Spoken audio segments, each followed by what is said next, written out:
예, 여러분 반갑습니다. 오늘도 아침 일찍부터 많은 분들이 나오신 것 같습니다. 터미가 여러분들에게 희망을 드릴 수 있는 도구가 되기를 바랍니다. 제가 하려고 하는 강의는 어떻게 보면 직접적인 돈벌이하고는 관계가 없을 수도 있는데, 그러나 이걸 모르시면 돈벌이 못합니다. 근본적으로 못해요. 지금 프로야구가 지금 한창 진행이 되고 있는데요. 시즌이 끝나면 이제 잠깐 쉬었다가 이제 동계 훈련을 하게 됩니다. 근데 야구 선수든 축구 선수든 또는 전에 히딩크 이 감독이 축구 선수 훈련 시키는 걸 보면요, 동계 훈련을 할 때 방망이 가지고 공 때리는 연습 그렇게 많이 안 합니다. 대부분이 기초 체력 훈련이에요. 대부분이. 히딩크 감독도 그 당시에 볼 차는 연습보다는 체력 훈련과 기초 훈련을 굉장히 많이 했어요. 그래서 욕을 무지하게 많이 먹었죠. 왜냐하면 프랑스하고 축구 해가지고 5대0으로 져버렸거든. 그러나 히딩크 감독은 눈 하나 깜짝 안 했어요. 아직 기초 훈련이 안 돼 있어 그렇다 그랬단 말이에요. 그러니까 기초를 다지는 것이 가장 중요합니다. 어떤 편법을 가지고 돈을 벌면 벌 것 같은데 그렇게 되지가 않아요. 그렇게 못 봅니다. 그래서 제 강의 제목을 보시면 알겠지만 오늘은 타조증후군이라고 하는 요 내용인데, 요게 나하고 무슨 관계가 있는가 하는 것을 한번 생각을 해보시기 바랍니다. 나는 이렇게 되어 있지 않은 것인가, 이런 현상이 사회에 굉장히 일어나기 때문에 그렇습니다. 그래서 모든 인간은 자기 틀이라는 게 있어요. 틀, 프레임이라는 게 있어요. 프레임. 이 프레임을 가지고 인식을 합니다. 프레임. 우리말로 틀이야, 틀. 틀을 가지고 인식을 해요. 그러면 이 틀이 어떻게 되는가를 한번 보도록 하겠습니다. 자, 타조증후군입니다. 이제 타조가 뭐 하고 있어요? 전부 모래에다가 머리를 박고 있어요. 이 사람 타조하고 똑같네. 이 사람 똑같죠? 타조는 사자라든가 무서운 천적이 나타나면 도망갈 생각을 한다거나 어떤 대책을 안 세우고, 사자가 안 보이면 위험이 사라진 줄 알고 모래 속에다 대가리를 파묻는답니다. 이렇게. 그리고 아이고 위험이 없어졌네? 그러는 거예요. 우리 꽁도 그런다고 그래요. 꽁도 계속 쫓아가면 얼른 가랑집으로 눈을 이렇게 가리고 나 없다, 그러게 이제 꽁이란 말이에요. 요걸 학자들은 타조 증후군이라고, 오스트리치 신드롬이라고 붙였습니다. 다시 말하면 자기에게 어떤 문제가 닥쳤는데 문제 없어, 또는 그냥 뭐 사소한 거야, 여기에 적극적으로 대응하려고 하지 않고 문제가 있는데도 마치 없는 것처럼 해버리는 것, 일종의 자기를 속이는 것, 이걸 자기 기만을 타조 증후군이라고 부릅니다. 지금 베이비 붐 세대를 대표하는 게 58KT들이에요. 근데 58KT들이 제법 그래도 잘 살았어요, 지금까지. 근데 갑자기 지금 환갑을 얼마 놔두지 않고 지금 지식정보화 시대로, 그리고 창조 시대로 넘어가면서 상당히 어렵게 됐어요. 근데 아직도 계집에서 안 나오고 머리 쳐박고 있는 사람들이 있어요. 나와야 되거든. 머리를 꺼내서 위험이 닥쳤으면 위험이라는 것을 인식을 하고 거기에 대응을 해야 된단 말이에요. 그래서 미국 사람들이 이것을 타조 증후군, 문제가 생겼는데 문제가 있다는 것을 외면해버리고 자기를 속이는 것, 이것을 타조 증후군이라고 부릅니다. 이런 사람들이 전부 지금 그런 거예요. 이게 지금 미국 구글에 있는 사이트니까 미국 사람들이 이걸 굉장히 조심한다는 얘기예요, 이게. 그런데 실제로 타조가 위험이 닥쳤을 때 모래에 머리를 묶고 저런 행동을 하느냐 하는 것은 아니랍니다. 그런데 왜 이 용어가 만들어졌냐면, 옛날에 이 쌍안경이나 망원경이 없을 때 멀리서 보면은 타조는 이게 더운 데 사니까 너무 뜨거워서 몸에 열이 나면은 축축한 이 모래바닥에다가 고개를 대고 쉰답니다. 몸을 쉰대요. 이 몸을 식혀요. 그런데 멀리서 보니까 마치 모래 속에다 머리를 쳐박은 것처럼 보였답니다, 이게. 그래서 타조는 천적이 나타나면 모래에다가 머리를 파묻고 엉덩이는 다 드러내고 나는 안전하다 이렇게 생각한다. 그래서 타조 증후군이라는 말이 나왔습니다. 그러면 주변에서 관찰되는 타조 증후군이 대표적인 것들이 바로 시대의 흐름에 둔감한 겁니다. 지금 창조시대, 지식정보화 시대를 제가 창조시대인데 아직도 농경시대 생각을 하고 있는 사람이 있다 그 말이에요. 세월이 흘러서 계속적으로 흘러서 지금 뭔가 위기가 닥치고 내가 지금까지 먹던 씨창고에 치즈가 없어졌는데 그걸 외면하려고 한다. 다시 말하면 다른 창고를 찾아서 치즈를 얻을 생각을 해야 되는데 시대의 흐름에 둔감한 사람들은 타조 증후군에 걸린 사람들이에요. 위기를 위기로 생각하지 않는 경우, 이게 전형적인 타조 증후군이에요. 이거 못 잡고 있어요. 이거 사무실에 독사가 들어와서 독사 잡고 있는 장면이거든요. 이게 IMF 사태 때 국내 유력 일간지에 칼럼이 실렸는데 그때 많은 기업이 망했어요. 망했는데 이 칼럼 내용이 지금도 굉장히 인상적입니다. 각 회사 사무실에 독사가 갑자기 들어왔는데 A회사는 독사가 들어오니까 먼저 보는 놈이 아무거나 들고 때려잡아. 아무거나 들고. B회사는 독사가 들어오니까 사원들이 회장에게 물어보자. 어떻게 잡을지. C회사는 사원들이 모여가지고 저걸 어떻게 잡는 것이 가장 좋은지 회의하는 회사가 있더라. D회사는 들어온 걸 봤어. 어떤 똑똑한 놈이 잡겠지. 똑똑한 놈 뭐 잡으라 그래. 다시 말해 이 회사는 뭔가 지금 인사 시스템에 문제가 있다는 거야. 사장하고 친한 사람만 다 진급하고 어떤 놈은 찬밥 먹고 그러니까 똑똑한 놈 뭐 잡으라 그래. 이거야. 마지막으로 이 회사는 독사가 들어온 걸 보고도 독사가 안 들어왔다고 전부 우기고 앉아있다 이 말이야. 독사가 안 들어왔다. 그런 회사들이 죄다 망했어요. 죄다 망했어. 이런 것들이에요. 그 다음에 부자가 되겠다는 목표를 포기하는 것. 이게 가장 중요합니다. 이게요, 나는 뭐가 되겠다 하는 목표가 없으면 그거 되지 못합니다. 나는 변호사가 되겠다 그 목표가 없는데 어떻게 어느 날 가만히 아침에 자고 일어나니까 내가 변호사가 됐더라. 그런 법은 없어요. 나는 장교가 되겠다라는 목표가 없는데 어떻게 장교가 됩니까? 다 마찬가지예요. 그러면 부자도 마찬가지예요. 부자도 나는 부자가 되겠다는 목표가 없으면요 절대로 안 됩니다. 그건 되지 못해요. 자, 그러면 심포도 메커니즘으로 넘어갑니다. 왜 부자가 되겠다는 걸 포기하는가? 사우어그래프 메커니즘이라고 그러는데 이솝우화에 이런 얘기가 있습니다. 여우가 어느 날 길을 가는데 아주 포도가 아주 기가 막히게 맛있게 익었어. 그래서 이 포도를 따먹고 싶어. 따먹고 싶은데 앞만 띄워도 이 포도가 안 닫아. 따먹을 수가 없어. 자, 그러면 여기서 뭔가 지금 불일치하죠. 마음은 따먹고 싶은데 실제로 따먹기가 어려워. 그렇죠? 그러면 두 가지가 일치하지 않으면 인간이나 모든 인간은 속이 불편해져요. 이 불편을 없애기 위해서 둘 중에 하나로 합해야 돼요. 그런데 따먹을 수가 없으니까 마음은 따먹고 싶은데 행동으로는 못 따먹으면 뭘 바꾸면 돼요? 마음을 바꾸면 돼요. 마음을 어떻게 바꾸느냐? 자기 마음이 편하게 바꾸면 돼. 저 포도는 쉬어. 내가 괜히 따먹으려고 그랬네. 이게 심포도 메커니즘이에요. 다시 말하면 자기가 할 수 없을 때, 달성할 수 없을 때 그것을 합리화하는 이유를 찾아서 내가 못 따먹는 게 아니고 안 따먹는 거야. 그렇게 하면 마음이 무지무지 편해요. 이걸 심포도 메커니즘이라고 부릅니다. 심리학에서 심포도 메커니즘은 요 방어 기제, 지그문트 프로이트, 정신분석학을 창시한 지그문트 프로이트가 이야기하는 방어 기제하고 똑같습니다. 다시 말하면 심리적으로 맞지 않는 게 있어. 맞지 않으면 불편해져요.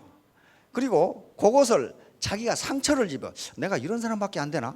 내가 이것도 못하나? 이렇게 되니까, 그러게 되면 자기 마음에 상처가 되니까 이걸 합리화시켜.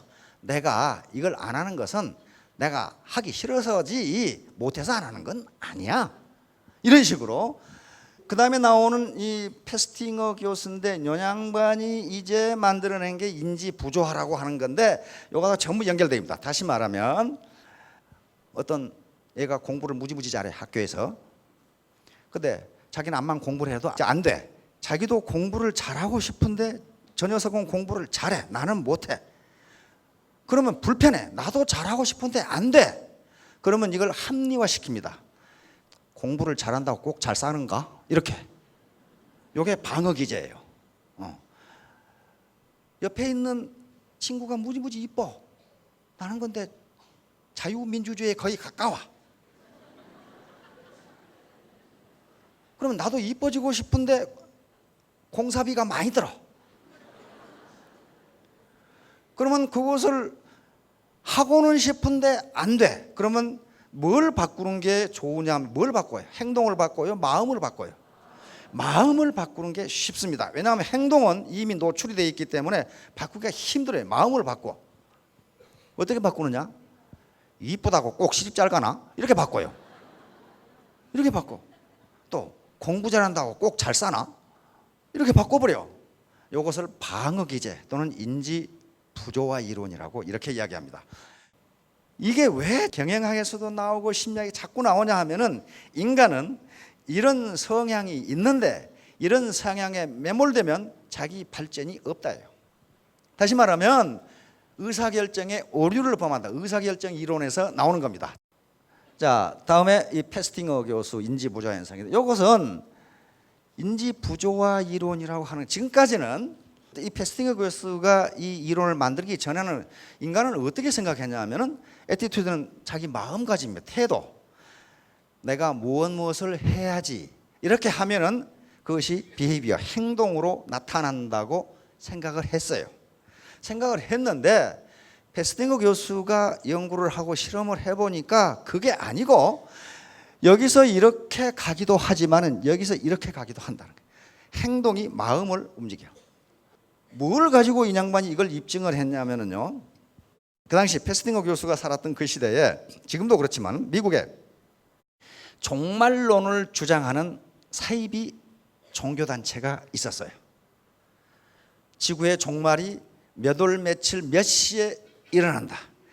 그러니까 신도들은 모든 재산을 바치고 하얀 옷을 입고 우리 교회당에 예배당에 와 있으면 그 시기에 지구가 종말이 오면서 우리는 하늘로 들려 올라간다. 이 종교가 있었어요. 근데 페스팅어 교수가 생각해 보니까 안 그럴 것 같거든. 분명히 저 교주가 거짓말을 하는데, 그러면 그 시간에 지구 종말이 오지 않고 하늘로 들림을 받지 않으면 이 신도들이 어떻게 행동하는가를 관찰하기 시작했어요. 그래서 자기가 신도로 가장해가지고 하얀 옷을 입고 거기 앉아 있었어. 근데 지구 종말이 온다는 몇 월 며칠 12시 땡에 지구 종말이 안 왔어. 안 왔어. 그런데 신도들이 거기서 재산 다 바치고 폭동을 일으킬 걸로 알았는데 아니야. 아니고 교주에 대한 믿음이 더욱 깊어져. 이게 이 만화예요. 교주님 12시가 넘었는데 지구가 안 망하네요? 그러니까 교주가 뭐라고 대답합니까? 이 논문 내용에가 있어요. 하하, 여러분들이 기도를 아주 열심히 해가지고 당신들이 지구를 멸망하지 않게 한 겁니다. 내가 하나님과 대화를 해봤더니 그렇게 이야기합니다. 완전히 그냥 막 광신도들이 왜 이런 현상이 나타나는가 하는 걸 분석을 했어요. 그런데 이 사이비 종교에 재산을 덜 갖다 바치고 조금 남겨두고 그 다음에 덜 열심히 거기에 참석했던 사람들은 에라이 이 사기꾼 같은 놈아 잘 먹고 잘 살고 다 가. 근데 완전히 거기에 몰입했고 재산을 모두 갖다 바친 사람은 우리 교주님 와서 더 믿음이 깊어져. 이게 웬 거냐 그 말이에요. 웬 거냐. 페스팅어 교수가 연구를 해보니까 가정도 깨지고 살림도 다 갖다 바치고 이렇게 해서 몇 월 며칠 12시에 종말이 온다고 믿었는데 안 왔어요. 그러면 자기 믿음, 다시 말하면 태도, 마음가짐과 행동이 어긋난 거예요. 그렇죠? 마음가짐과 행동이 어긋났는데 뭘 바꿔야 되겠어요? 행동을 바꾸기는 어려워 지금. 왜? 행동을 바꿔버리면 자기 삶 전체가 무너져 버려요. 다 갖다 바치고 이걸 죽으라고 믿었는데 행동을 바꾸면 내가 지금까지 어떻게 살았는가? 다시 말하면 마음이 허전해지고 자기가 상처를 입어. 그럼 뭘 바꾸면 돼요? 마음을 바꿔버리면 돼. 우리가 기도를 해서 그랬다고 우리 교주님께서 말씀하셨다. 우리 교주님은 과연 하나님이시다. 이렇게 믿어버리면 돼. 이게 인지부조화를 해결하는 방법입니다. 다시 말하면 내가 부자 되기를 포기한 것은 무슨 고상한 이론 때문이 아니고 그렇게 하려고 했는데 잘 안 되니까 부자가 돼야 꼭 행복한 건가? 그렇게 자기를 합리화해 버린다. 뚱보가 나는 이렇게 생겼으면 좋겠는데 이렇게 생겼어 지금. 그러면 이렇게 되려면 두 가지예요. 운동해서 이렇게 빼면 되는데 그게 안 돼. 그러면 마음을 바꿔. 이렇게 되고 싶은데 이게 인지부조와 두 개의 생각이 다르면요 불편해져. 불편하니까 뭐라고 바꾸느냐? 꼭 빼빼 마르다고 오래 사는가? 이렇게. 이게 인지부조화를 해결하기 위해 사는 방법입니다. 그런데 그렇게 하면은 발전이 없어요. 하버드의 의과대학 교수가 이 타조 증후군 때문에 남자가 빨리 죽는다고 또 그렇게 발표를 했어. 다시 말하면 남자가 여자보다 평균 수명이 낮은 이유가 존 웨인 증후군과 타조 증후군 때문이 있다. 그렇게 발표를 했더라고요. 존 웨인은 다시 이분이요, 이분. 하비 사이먼 교수인데 하버드 의과대학이에요. 존 웨인은 서부 영화에서 아주 사나이 중에 사나이야. 그러니까 모든 남자들이 존 웨인처럼 자기가 사나이 중에 사나이라고 그렇게 생각하고 살아가기 때문에 건강이 좋지 않다는 거야. 엄살을 못해, 엄살을 못해. 그러면 타조증후군은 뭐냐 하면은 자기 몸에 이상이 왔는데 그거 별거 아니야. 아무것도 아니야. 이 위기가 닥쳤는데 그걸 무시한다는 거예요. 무시해. 그리고 존 웨인처럼 나는 건강하다고 과시한다는 거예요. 그러다가 여자보다 5년 빨리 죽어버린다. 그런 말이에요 지금. 그래서 하비 사이먼이 남자가 오래 살려면 어떻게 해야 되느냐 하는 10계명을 또 발표를 했더라고. 하비 사이먼 교수의 견해입니다. 담배와 마약을 피하라. 담배 피지 마세요. 주기적으로 운동하라. 이거 모르는 거 하나도 없어요. 이거 잘 먹어라. 마른 체형을 유지하라. 음주는 하루 한두 잔으로 절제하라. 과도한 스트레스를 피하라. 운전할 때 좌석 벨트를 꼭 매고 방어 운전하라. 요 7번이요. 7번이 사망률을 줄이는데 1등으로 나왔어요. 술 먹고 죽는 놈은 그래도 몇 년 퍼마셔야 죽잖아요. 안전벨트 안 매면요 금방 가는 수가 있어요. 그래서 이 비용대 효과를 따져보면 안전벨트를 매고 안전벨트를 매지 않으면 처벌을 하는 그 효과가 가장 크답니다. 인간의 목숨을 살리는데 그럴 것 같죠. 그 다음에 자외선, 방사선, 화학물질, 환경오염물질 등을 멀리하라. 성병을 예방하라. 신체 이상 증세가 느껴지면 곧바로 의사의 진료를 받아. 요 남자들이 요걸 안는다는 거. 요걸 타조증후군이라고 붙였어요. 자, 얼마 전에 교수신문에서 우리나라 사자성어, 한 해를 평가하는 사자성어 장두노미는 아까 전에 타조하고 똑같은 얘기예요. 머리는 숨겼는데 꼬리는 노출됐다. 엉덩이는 나와 있다. 그 말이에요. 이게 장두놈이에요. 이게 눈 가리고 아웅하고 똑같아요. 다시 말해 눈 가리고 아웅이라는 것은 다른 사람은 그 사실을 다 아는데 자기는 아니라고 우기는 거예요. 이게 장두놈입니다. 다음 어미도정. 이것은 여시춘추라는 책에 나오는 얘기인데요. 진나라가 망할 때 어떤 사람이 이 범씨 집안에 굉장히 좋은 종이 있다는 걸 다 소문났어. 저걸 범씨 집안이 망하니까 그걸 훔쳐가려고 뭐 등에 접으니까 너무 무거우니까 이놈을 깨가지고 가져와야 되겠다고 깨니까 소리가 나니까 다른 사람이 들으려고 하고 자기 귀를 막아. 자기 귀를 막고 다른 사람한테 들리니까 자기 귀를 막으면 안 들리잖아요. 여기 어미도정이. 그러니까 다른 사람은 다 아는데 그걸 숨기려고 하는 꼼수, 이것을 어미도정이라고 그래요. 자, 다음 이것이 증거찾기 함정으로 넘어갑니다. 다시 말하면 위기가 닥쳤는데 위기가 아니야. 라고 생각한단 말이에요. 그러면 왜 그러는가? 그 이유를 찾는 거예요. 그래서 여기에는 확증 편향, 키크롭스 컴플렉스, 아전인수와 경강부의 함정 피하기 등등이 있는데 확증 편향을 보도록 하겠습니다. 이게 아주 굉장히 무서운 건데, 무서운 겁니다. 심리적으로 자기 의견이나 주장과 일치하거나 그것을 뒷받침하는 증거, 그것은 쉽게 받아들이는데 그것에 위배되는 것은 아무리 사실이라도 사실이 아니라고 주장하는 거예요. 그걸 무시하거나 받아들이질 않아요. 이것을 컨퍼메이션 바이어스라고까지 붙일 정도니까 인간에게 얼마나 강하게 나타나는가 하는 걸 알 수 있어요. 이게 의사결정 이론에서 의사결정이 잘못되는 몇 가지 이유 중에 상당히 강한 이유로 되어 있어요. 자기가 이미 좋아하는 거, 자기의 어떤 틀 속에 맞는 것만 받아들인단 말이에요. 다시 말하면 보이는 걸 믿는 게 아니라 믿는 것만 본다. 믿는 것만 본다. 사실을 믿는 게 아니고 자기가 옳다고 생각하는 것만 본다. 이게 확증 편향이에요. 요겁니다. 이게 틀짓기 효과예요. 프레이밍 이펙트라고 그러는데요. 틀짓기 효과는 원래는 행동경제학이라고 하는 경제학에서 나온 이론입니다. 이거 아무것도 아닌 것 같은데 이걸로 노벨상을 받았어요. 노벨 경제학상을 받은 게 행동경제학입니다. 다시 말하면 인간은 똑같은 내용인데 상대방에게 어떻게 전달하느냐에 따라서 그 사람 태도가 달라져요. 다시 말하면 우리가 늘 예를 드는 컵에 물이 절반 들었을 때 똑같은 객관적 현실은 같아요. 그런데 물이 절반밖에 없네라고 말하는 것과 아직도 절반이나 남았네라고 상대방에게 전달하면 상대방의 태도가 달라진다. 그런 얘기예요. 어떤 말하는 틀에 따라서 달라진다.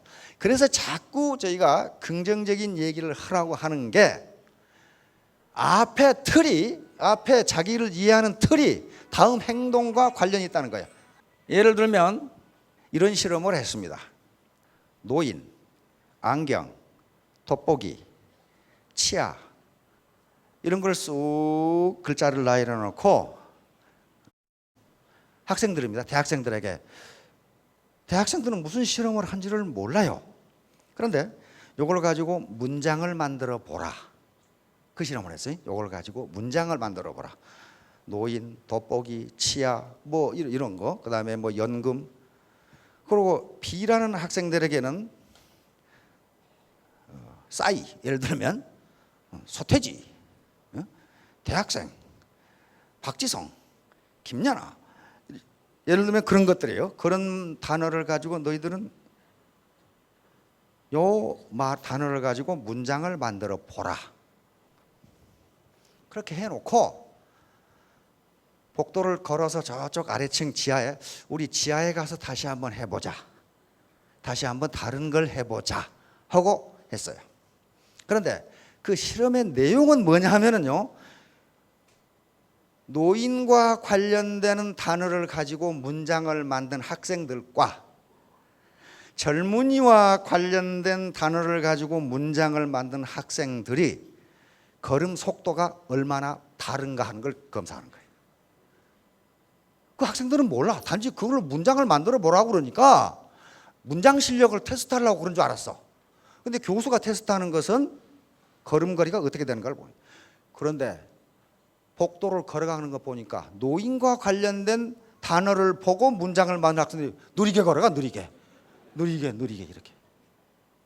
다시 말하면 이걸 점화 효과라고 그러는데 인간은 상대방에게 아주 아무것도 아닌 것 같은데 말 한마디를 어떻게 들었냐에 따라서 그 뒤로부터 행동이 달라져요. 그래서 자녀나 파트너나 스폰서에게 말을 함부로 하지 말라는 게 그거예요. 그것이 엄청난 영향을 줘요. 아무것도 아닌 똑같은 대학생들에게 단어 몇 개 주고 문장 만들어 보라고 했는데 금방 걸음걸이가 달라져. 걸음걸이가. 근데 그 얘기를 누가 또 우리 김추봉 대표께서 그 얘기를 하시더라고. 옛날 노래 들으면 걸음걸이가 늘어진대. 그러다가 아이돌 그룹 노래 들으면 빨라진대 이게 자기가 이렇게. 그럼 맞는 거예요. 똑같은 거예요. 그래서 항상 어떤 부정적인 얘기만 하고 누구 나무 탓만 하고 하는 사람은요, 발전을 못한다는 게 그 뒤에 행동이 그렇게 나타나요. 모든 사람들은 어떤 틀을 통해서 이 틀을 통해서 보는데, 확증 편향이라는 것은 자기가 지금까지 살아온, 경험하고 살아온 어떤 문제를, 실체를 이해하는 틀이 있는데 그 안에서 이해를 해요. 그런데 통상 어떻게 이해하느냐? maybe 지워버렸어. 아마도 그 말인데, I'm right and the world is wrong. 요 생각을 다 가지고 있어요. 나만 옳고 세상은 다 걸렸다. 앞에 maybe도 없어. 아마도가 아니고 이건 분명하다 이 말이에요. 이런 틀을 전부 다 가지고 있어요. 자, 이제 증거 찾기 함정으로 빠집니다. 이건 이제 의사결정에서, 그러니까 확증 편향이라고 하는 것이 자기가 옳다고 생각하는 것만 받아들이고 자기가 주장한 것을 뒷받침하는 증거만 찾아 내 생각이 옳아 하는 식으로, 그렇게 되면 어떻게 돼요? 의사결정이 제대로 되지를 못해요. 이 타지뇨는 타블로에게 진실을 요구한다는 카페예요. 타블로 사건은 아주 유명합니다. 우리 사회에서. 이게 확증 편향의 아주 대표적인 예로 학자들이 많이 이용하는 게 타블로 사건이에요. 고등학교 때부터 작사 작곡을 할 정도로 탁월한 능력을 가지고 있는데, 문제가 된 건, 네티즌들이 드디어 화가 난 건 이 녀석이 딴따라 주제 학력이 너무 좋다는 거예요. 세계적인 대학인 스탠퍼드대 출신이에요. 스탠퍼드 영문학과 출신이고 문해창작과에서, 그리고 스탠퍼드 영문학과 대학원을 졸업했어요. 대학원을 졸업할 정도요. 그리고 소설이 베스트셀러가 돼서 영문판, 한국판 20만 부가 팔 정도로 소설이 팔려. 작사 작곡을 다 해. 그러니까 어때요? 딴따라를 이해하는 프레임에서 벗어났어 이놈이. 딴따라는 일찍이 조실부모하고 중학교 때 가출을 해서 술집에서 서빙을 하다가 뭐 이렇게 돼야 되는데 어떻게 이놈이 스탠퍼드 대학을 나왔느냐 이거야. 대학원을 그렇게 소설을 쓰고 말이지. 그러니까 타지뇨, 이놈 틀림없이 가짜다. 그래가지고 카페를 만들었는데 배 아픈 사람이 많아가지고 회원이 순식간에 11만 명이 됐어. 그래가지고 거짓말이다 말이야. 뭐 스탠퍼드대 뭐 졸업장 제시해라 뭐.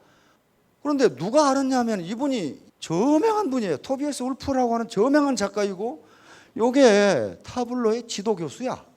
타블로가 한 말이 전부 진실이라고 사인을 해서 보내니까 확증 편향에 걸려 있는 사람들은 사실을 인정하지 않습니다. 울프 교수의 사인이 조작됐다. 그러고 나오기 시작해요. 이제. 그래서 스탠퍼드대 저널에서 이렇게 실었어요. 이렇게 실으니까 이거 믿겠어요? 확증 편향이 걸린 사람들은 안 믿습니다. 안 믿어요. 요것은 타블로가 조작한 거다. 그래가지고 또 안 믿어. 요 장면은 토비아스 울프 교수가 MBC 스페셜에 나와서 증언한 거예요. 무려 15번을 타블로가 한 말은 전부 맞다고 얘기하는데 그래도 못 믿으면 내가 어떻게 하라는 거냐 그러면. 이런 거. 이게 확증 편향이에요. 이게 확증 편향이에요. 다시 말하면 자기가 어떤 틀을 만들어 놓고 그 틀에 안 맞는 건 전부 거짓말이다. 전부 거짓말. 그 틀에 맞는 것만 사실이다. 이렇게 되는 거예요. 그런데 모든 증거가 스탠퍼드 대학, 그 다음에 학적부, 그 다음에 그 당시 공부했던 동영상이 전부 드러나는데도 안 믿어. 안 믿으면서 그러면 이제 그걸 가지고 증명을 못하니까 어디로 튀냐 하면은 타블로 음악은 모두 표절이다. 이렇게 튀어 이제. 자기 지금 인지 부조화가 일어났어요. 딴따라는 그래서는 안 되는데 학력이 너무 좋아. 그러면 자기 이게 지금 뭘 마음을 바꿀 수가 없어 지금. 근데 조사해 보니까 표절이 또 한 개도 없어. 한 개도 없으니까 어떻게 됩니까? 그 가족을 들쑤셔 가지고 그 가족이 뭐 했다고 이제 야단이야. 이게 확증 무섭죠? 확증 편향이에요. 키클롭스 컴플렉스. 외눈박이 거인을 키클롭스라고 부릅니다. 그런데 오디세우스를 해치려다가 오디세우스가 불붙은 부직갱이로 눈을 찔러버리는 바람에 실명했어. 다시 말하면 키클롭스 컴플렉스라는 것은 사물을 또는 실체를 객관적으로 보지 못하고 자기 외눈으로 보는 거예요. 그러다가 어떻게 됐어요? 실명했어요. 다시 말하면 아무것도 보지 못하게 된다. 한쪽 눈으로 객관적으로 보지 못하고 자기의 어떤 프레임 속에서 보려고 그러면 그것이 실체가 보이지를 않는다, 그런 얘기죠. 아전인수, 여기 자기 논의 물대기야.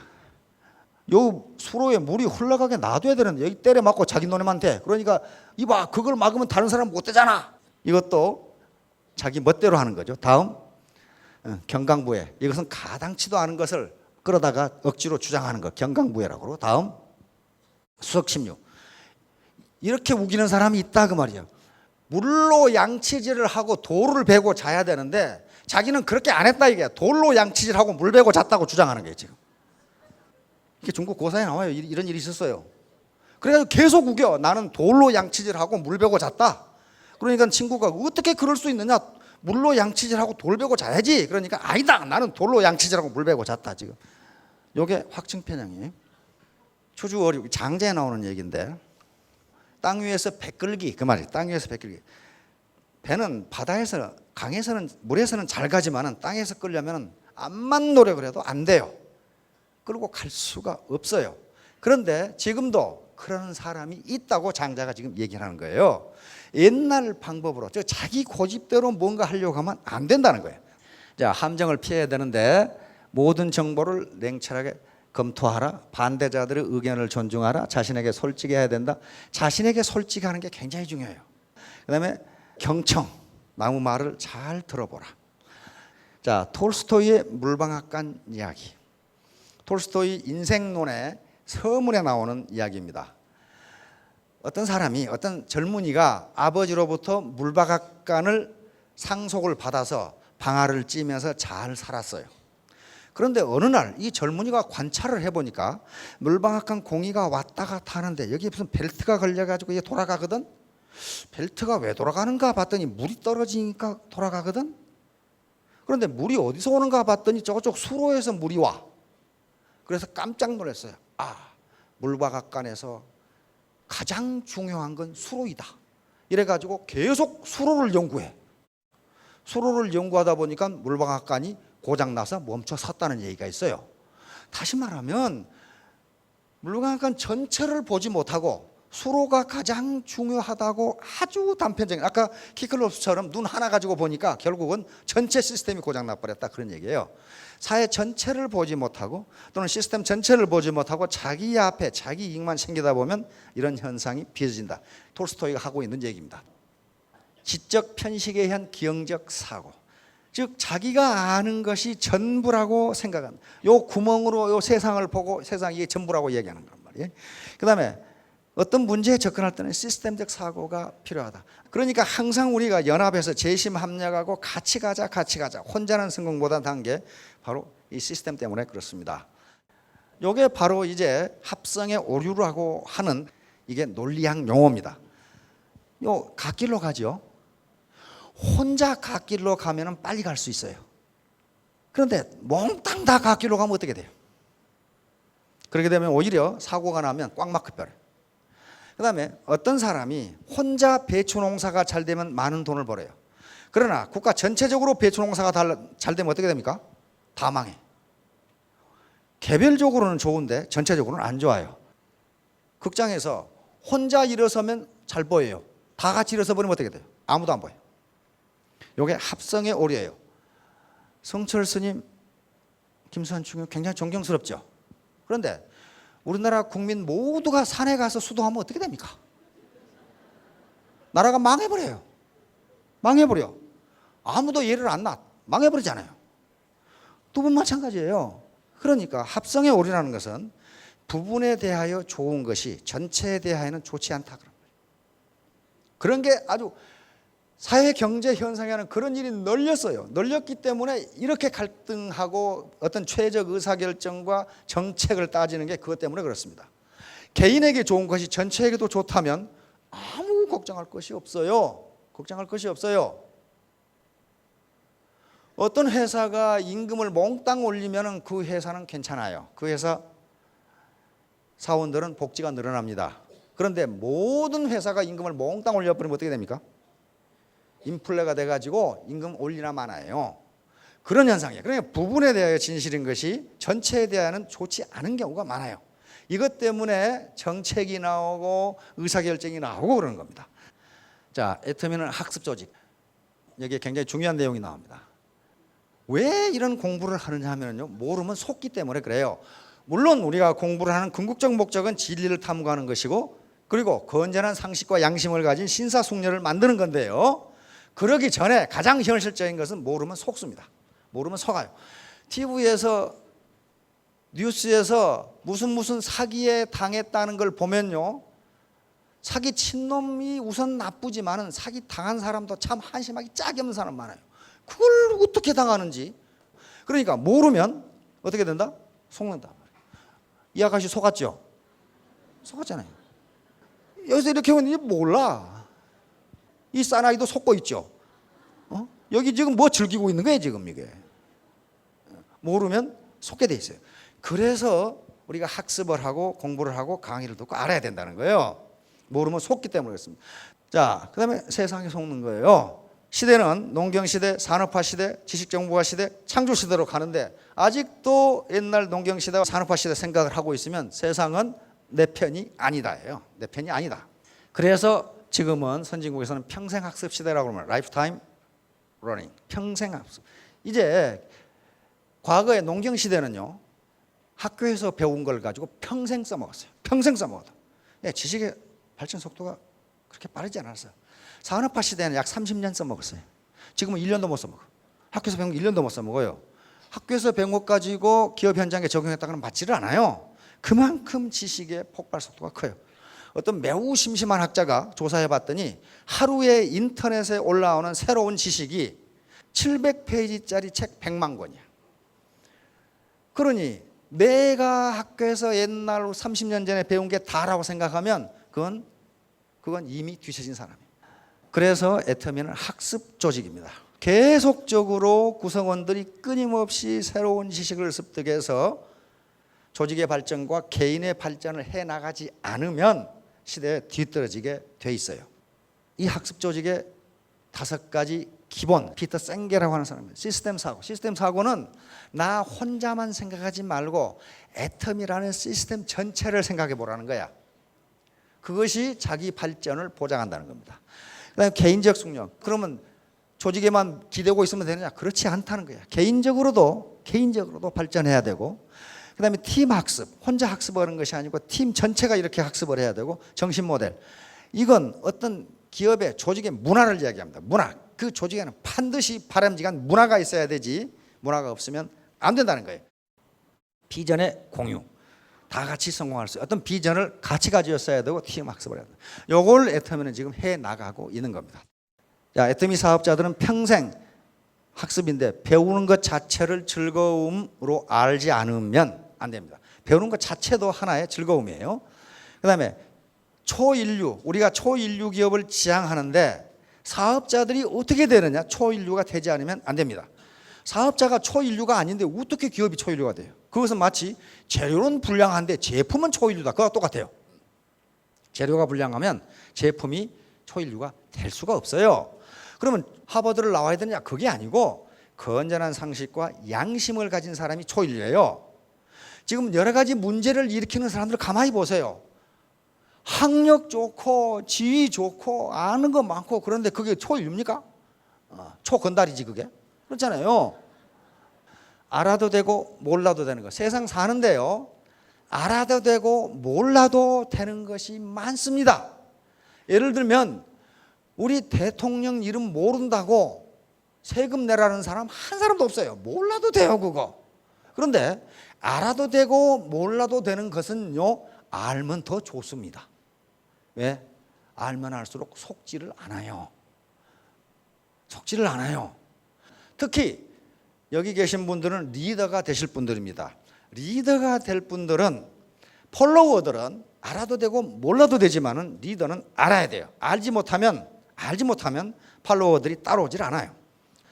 부자가 더 많이 한다. 제가 교육을 하고 있을 때 강남 모 은행의 재테크 담당 차장을 불러서 이 학생들을 교육한 적이 있습니다. 끝나고 얘기를 하는데 야, 강남에 근무하기 좋지. 그 되게 후배거든요. 그러니까 어이 선배님 굉장히 힘듭니다. 뭐가 힘들어? 그랬더니 강남에 근무를 해보니까 강남 사람들이 얼마나 많이 한다는 걸 알 수 있다. 부동산, 경제의 움직임, 이자율의 움직임, 무슨 금융 상품 등에 대해서 얼마나 자세하게 알고 있고 그것의 움직임에 얼마나 민감하게 반응하는지, 그러면서 그러는 거예요. 왜 강남 사람들이 부자가 된지를 알겠습니다. 그러는 거야 이 차장이. 그러면서 강남에 근무할 때 공부 소홀히 했다가는 은행 재테크 담당자가 컨설팅을 하는 것이 아니라 컨설팅을 받아야 된대. 그 정도예요. 그래서 그 차장이 그래요. 아, 강남 사람들이 왜 잘 사는지를 이제 알겠다. 조그마한 이자율의 변동, 정부가 경제정책을 어떤 경제정책을 내놓으면, 예를 들면 부동산의 양도세를 없애준다. 그걸 내놓으면 그걸 분석한답니다. 이것이 부동산 가격에 어떤 영향을 미칠까.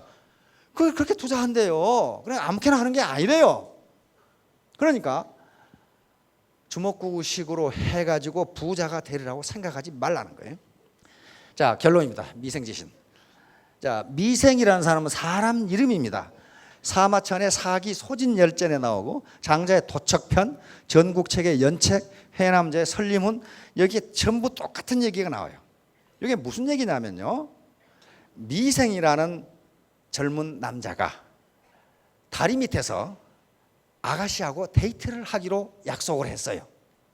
그런데 암만 기다려도 아가씨는 안 오고 소나기가 내렸어. 그래가지고 냇물이 갑자기 불어지면서 홍수가 나니까 사람들이 빨리 나오라고 그랬어. 그런데 아가씨가 오기로 했다가 안 나오다가 다리 기둥을 잡고 죽었다, 이렇게 돼 있어. 자, 그런데 요 얘기를 모든 고전에서 인용하는 게 뭐 때문에 그러냐면은, 자, 기다리는 아가씨가 안 와. 그리고 아가씨가 안 온다는 건 뭐야? 이 아가씨가 약속을 안 지켰다는 거야 지금. 그런데 비가 와서 홍수가 났어. 다시 말하면 주변 환경이 변했다는 거예요. 주변 환경이 변했으면 거기 환경에 대처하는 행동을 해야 되는데, 여기 끝부분이 나와요. 조그만한 신을 지킨답시고 가장 중요한 목숨을 잃어버렸다, 이렇게 나와. 목숨을 지키는 게 더 중요하냐, 아가씨하고 다리 밑에서 만나기로 한 것이 더 중요하냐 하는 걸 지금 얘기하는 거예요.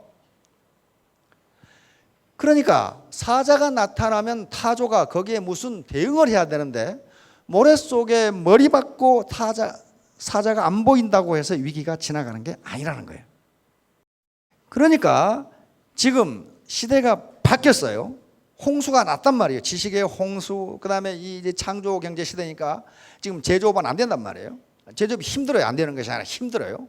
그렇다면 세계 경제가 어떻게 움직이는, 강남 사람들처럼 내가 뭘 해야 살 수 있는지 하는 걸 생각하지 않고 옛날 걸 그대로 다리 잡고 있다고 해서 어떻게 됩니까? 그 아가씨 옵니까? 안 와요. 여기서 아가씨를 이러면 치즈 또는 직업 또는 소득이라고 생각해 보세요. 안 온단 말이에요. 거기 있어 봐야 결국 자기만 떠날래가 죽어버려. 그런 현상이기 때문에 시대의 흐름, 홍수가 지금 막 흘러가고 있으면 그 시대의 흐름에 자기가 어떻게 대처를 해야 될 것인지를 생각해야 된다는 거예요. 애터미는 분명히 never give up, 절대로 포기하지 않으면 성공할 수 있습니다. 마지막으로 중국 분들이 오셨기 때문에 한마디만 하고 끝내도록 하겠습니다. 자,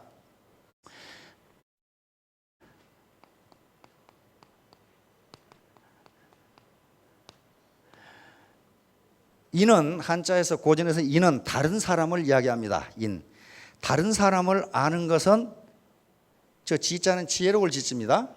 지혜로운 일이에요. 상대방 알기 힘듭니다. 그렇죠?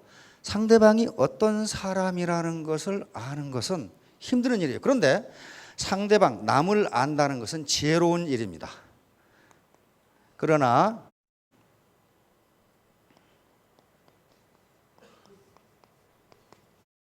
노자에 있는 이야기입니다. 자지자명 그랬어요. 자기를 아는 사람은 현명한 사람이다. 내가 어떤 사람인가. 다시 말하면 확증 편향에 빠지면 안 됩니다.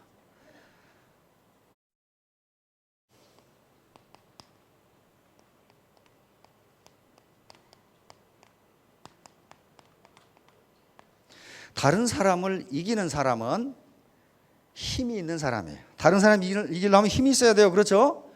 예, 승인자 유력. 다른 사람을 이기는 사람은 힘이 있는 사람이에요. 그러나 결론은 여기에 있습니다.